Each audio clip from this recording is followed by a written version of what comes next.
Hello, tout le monde est bienvenu pour une nouvelle présentation de Blu-ray de l'animation japonaise et on commence l'année sur les chapeaux de roue avec une série bien sympathique ma foi. Ouais, je le cache comme ça, t'as vu, j'ai fait chut, tu l'as pas vu.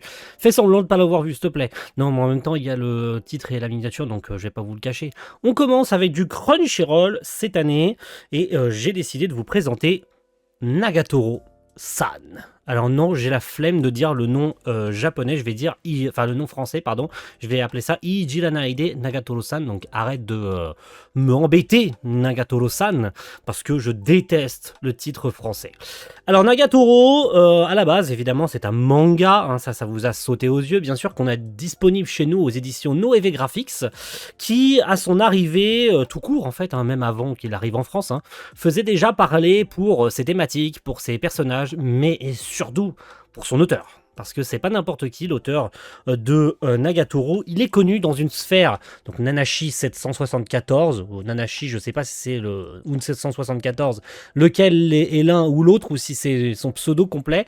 Il est connu dans une sphère très minimaliste sur internet, c'est un artiste qui a commencé dans le X. Voilà.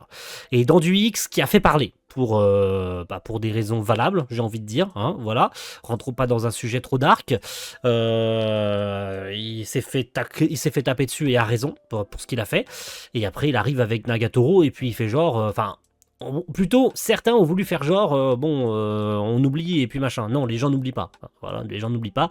Ça n'empêche que Nagatoro, ça a eu quand même un très très gros succès. Et donc, on en arrive enfin à ça. L'animé Nagatoro-san. Alors, très content, très honnêtement, d'avoir une adaptation de cette série. Déjà parce que j'aime beaucoup le manga, vraiment beaucoup. Et du coup, j'attends la fin avec impatience.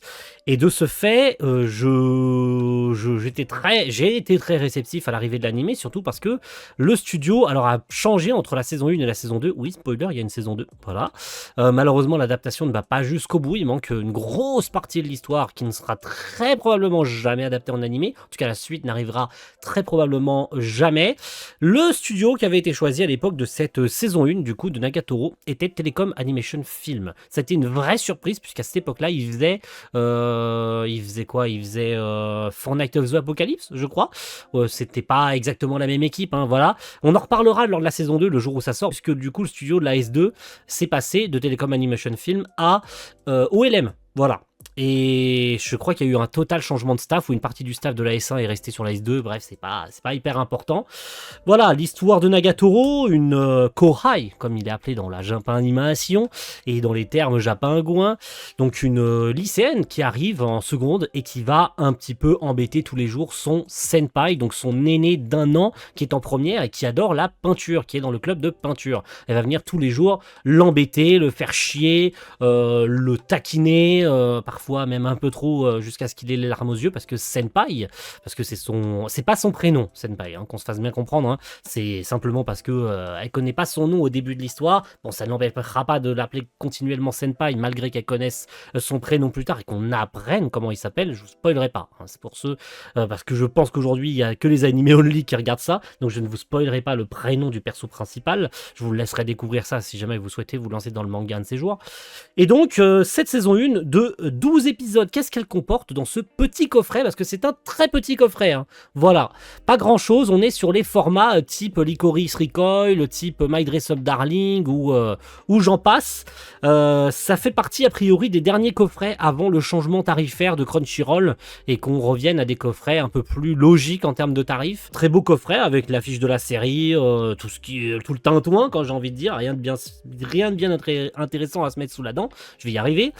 Un beau digipack avec les 2 disques qui, je crois, il y a Nagatoro dessus sur les 2 disques, même sur le digipack c'est Nagatoro d'un côté et de l'autre, que ce soit dans ses poses habituelles quand elle est dans la salle d'art avec senpai et même entreposée au bord de la piscine de l'école et avec les mêmes visuels qu'on retrouve globalement sur les disques. Ça, les couleurs sont raccord avec les personnages, donc enfin avec le personnage en l'occurrence de Nagatoro, parce que c'est un peu loufoque, hein, aussi au niveau de l'opening, surtout de la série, que j'aime beaucoup, surtout le premier, particulièrement le premier. Je trouve que niveau colorimétrie ils ont fait un truc sympathique, et puis c'est tout. Voilà, en termes de coffret c'est vraiment très rapide parce que il y a 2 disques et un digipack et puis c'est tout, quoi. Voilà. En termes de bonus, ça va pas être plus long que ça, puisque sur le disque 2, on a l'opening et l'ending, et c'est tout en bonus vidéo. Voilà, rien, pas de making-of, pas de bande-annonce, rien, pas du tout de bonus ou quoi que ce soit. Supplémentaire, c'est le basique de chez Basique. Et en termes de bonus physique, eh ben, ça va pas plus loin non plus, puisqu'on a une petite carte, et c'est tout. Voilà, ça rejoint ce que je disais par rapport au coffret My Dress Up Darling et autres, c'est juste une petite carte pour 45 €. Ce qui est un peu cher, hein, disons-le quand même si on peut le trouver vers les moins de 40 € ce coffret, mais ce serait bien que ça évolue, enfin ça va changer de toute façon, donc ça sert à rien de traîner trop longtemps là-dessus.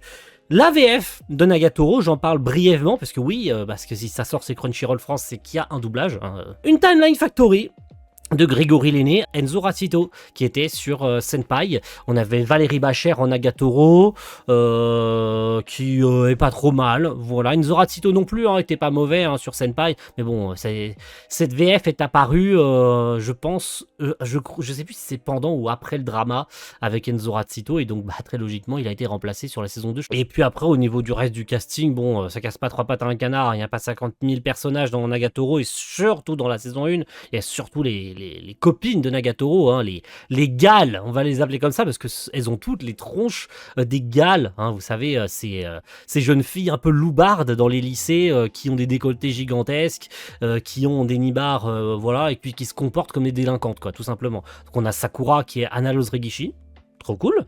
Rocher Béranchère en Gamo-chan, parce que c'est comme ça qu'il est marqué dans le crédit. Voilà, Gamo-chan. Yoshi, c'est Mathilde Carme, et la présidente du club de peinture, d'art, hein, tout simplement, la senpai de senpai, si on devait exagérer, c'est Pascal Chemin. Voilà, oui, notre Pascal Chemin national. Donc c'est une VF ok, c'est une VF France. Voilà, mais après, il n'y a que Enzo Racito, je crois, de toute façon, qui n'a pas été rappelé, qui a été remplacé sur la S2.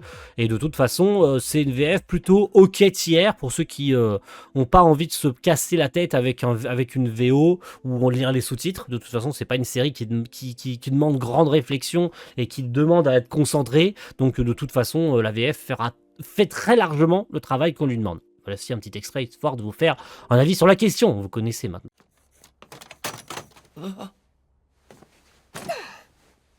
Senpai, je peux prendre la pause pour toi si tu veux.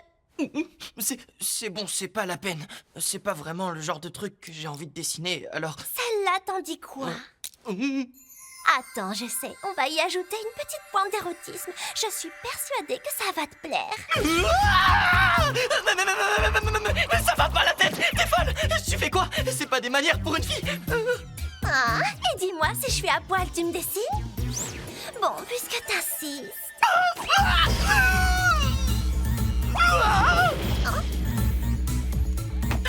T'as gagné, c'est bon, je vais te dessiner.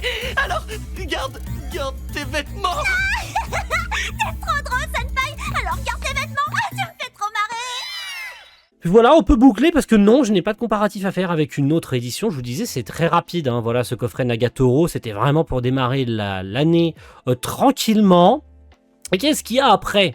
Parce que oui, il va y avoir un après, parce que mine de rien, il y a quand même de belles choses qui arrivent d'ici les prochains jours. Alors, petite parenthèse, je devais la semaine prochaine vous présenter un coffret qui est juste ici, là. Vous voyez là le colis là? Vous le voyez? Ça devait être un coffret Ata UK. Sauf que j'ai pas reçu le bon. Je suis dégoûté, d'accord? Je vous le dis, je vous le tease, je vous le spoil. Ce devait être l'édition collector de The Danger in My Heart sortie chez Ata UK. J'ai commandé ce coffret chez un revendeur, chez un site tiers, et je pense qu'il y a eu erreur sur la marchandise. En gros, il y a eu mensonge sur la fiche du produit. Donc, ils mettaient la fiche du collector et ils m'ont envoyé l'édition simple. Donc, je pense qu'il y a mensonge sur la marchandise. Donc, ce coffret, il va repartir. Donc je suis dégoûté, je peux pas vous le présenter.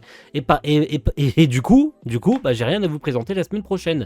Mais par contre, j'ai très bientôt le coffret de Moi quand je me réincarne en slime, saison 3, voilà, qui arrive. J'aurai quelques petits trucs à dire rapides dessus, puisqu'on a déjà fait globalement le tour des autres saisons hein, de slime, hein, on connaît maintenant. Mais on en reparlera, voilà, quand ça sortira. Le coffret, je le trouve pas très joli au niveau design, mais on en reparle. Voilà, on en reparle d'ici quelques jours. Puis normalement, et là on a eu des news là-dessus.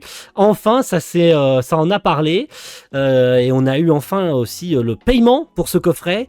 Oui, on parle bien de Evangelion, le film, ça y est, 4K, qui devrait pas tarder à arriver, alors sauf s'il y a encore du retard, parce que Carlo, il est intelligent, il a mis encore une petite phrase en mode alors en fait, il y a peut-être un goodies dans l'édition 4K qui a encore eu des problèmes, machin, je vais devoir encore étaler, surtout que le coffret était censé sortir d'ici quelques jours, là, au moment où je tourne la vidéo, donc il y a très peu de chances qu'il sorte à cette date-là, on se fait encore couiller, mais le coffret, il est payé. Donc ça y est, ça se débloque, ça devrait arriver et on en parle quand il sera là. Sinon au niveau des sorties qui arriveront, parce qu'après au mois de, je vous le dis, hein, ce mois-ci, au mois de février, j'ai rien de plus à vous présenter. Il y a tellement de coffrets Crunchyroll, mais en vrai j'ai rien d'autre à montrer. Si, il y a peut-être les enfants loups à Meyuki, je dis n'importe quoi. Il y a les enfants loups à Meyuki peut-être avant que je vais recevoir le 4K de chez All The Anime. C'est vrai qu'il avait été repoussé, de faire sortir au mois de janvier, il a été repoussé. Si, il y a les enfants loups à Meyuki, je regarde le planning là comme ça sur le Discord.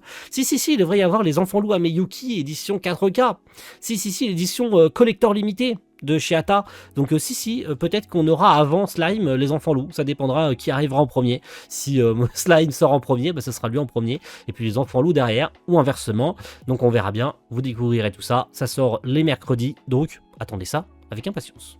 Rendez-vous pour une prochaine vidéo. Ciao tout le monde. Bye.